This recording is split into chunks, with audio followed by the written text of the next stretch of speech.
Welcome everybody. Floyd Roberts, home for you by Floyd P. Roberts. Today I'm out with my friend TJ in the park, chilling, talking about things that really matters in our community. That is things that really matters in our community. All right, so we're just chilling. TJ, we're talking about things that really matter. Talk to me, man. What's going on, man? What you been doing? You're on fire for God. Talk to me, man.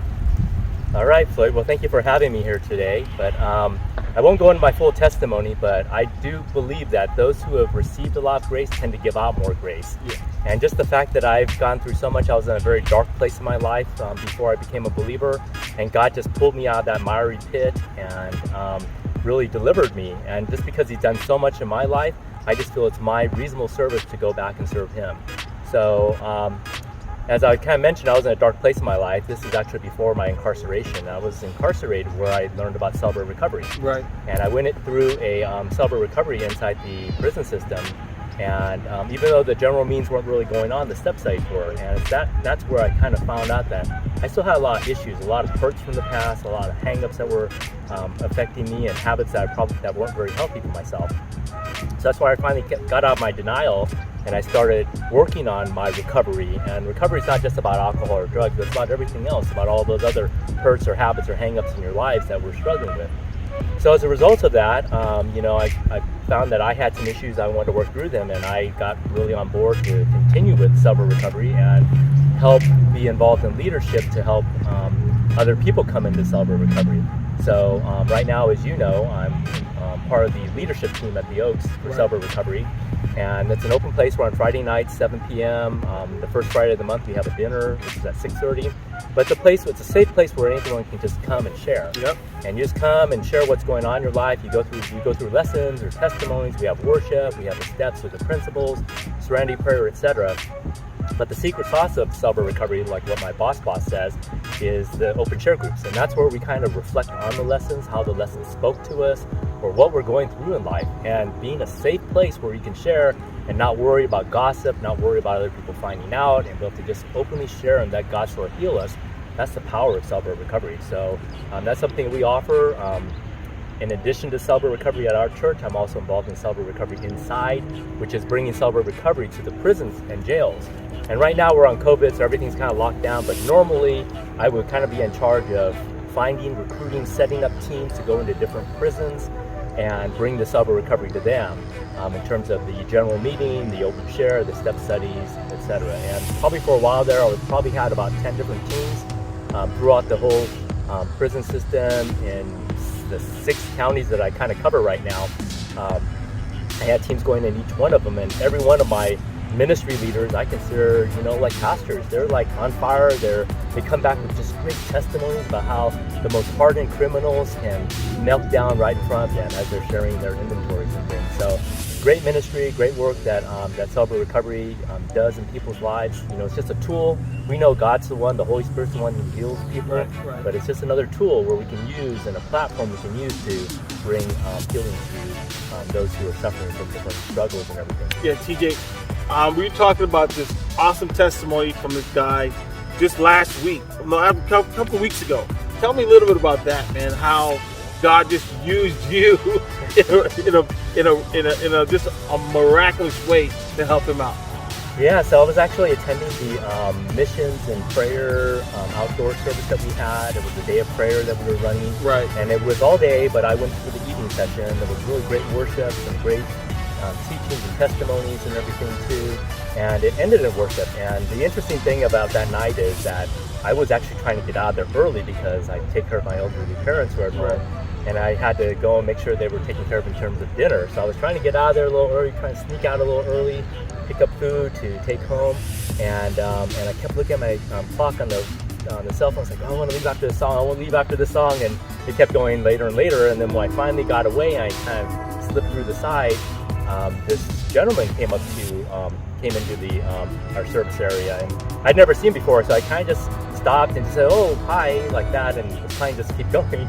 And he stopped, and he actually had lots of questions about our church and about what our denomination is and what our services are like, and all that stuff. And so as I was sharing with them, I was kind of a little bit on a bit of a rush trying to get out of there to get home and take care of my parents for dinner and everything. But you just seemed so hungry and so like he had a heart for it. And the story behind this is that he said he was out in the driveway and struggling with something, and he heard the music, and he just followed his ears and came to our church, and that's how he ended up there. And I thought, oh, he must be on one of these little side streets by our church.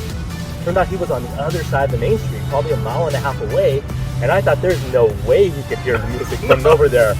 The music wasn't broadcasting that far, so I was like, this is amazing.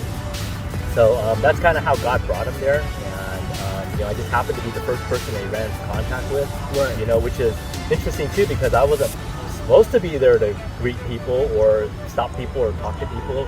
I was trying to get out of there, and God actually used that time. And sometimes that's the amazing thing, is that God's plans are above our plans, and even though we have plans to go do our things, Right. he has these other moments, these kairos moments, these ordained times that he appoints, where he'll set up a meeting and set up an encounter. And that was one of them. I mean, I didn't think about the time, but since then he's been faithfully coming to our church and getting involved in service as well.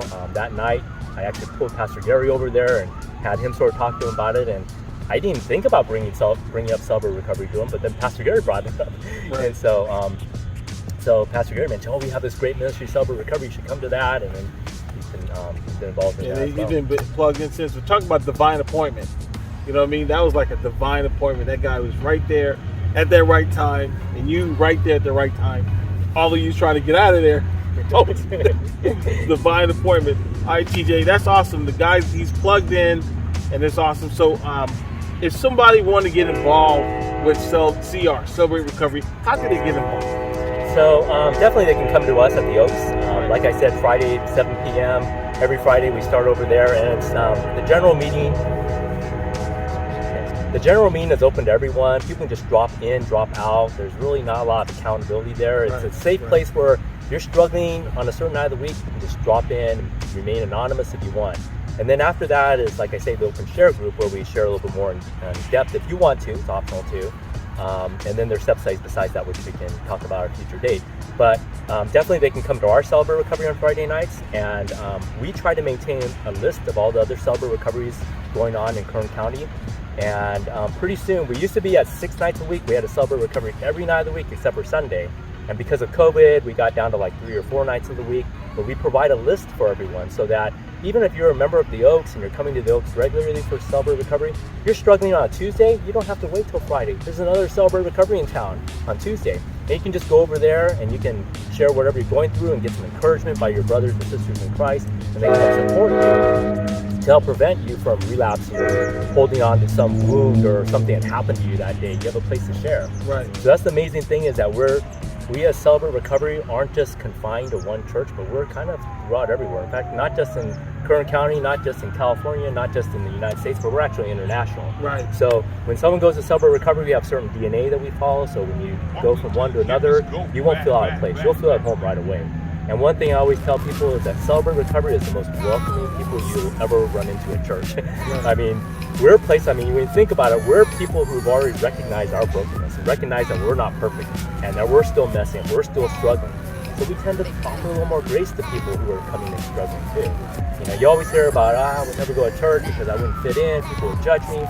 You won't get that Celebrate Recovery. So I encourage you, anyone that you know that needs Celebrate Recovery, needs some healing from their hurts or habits or hang-ups, just drop into one of our Celebrate Recoveries in town. There's a locator online too. It's not always up to date. Our physical hard copies list that we pass around in our groups, that's actually more up to date.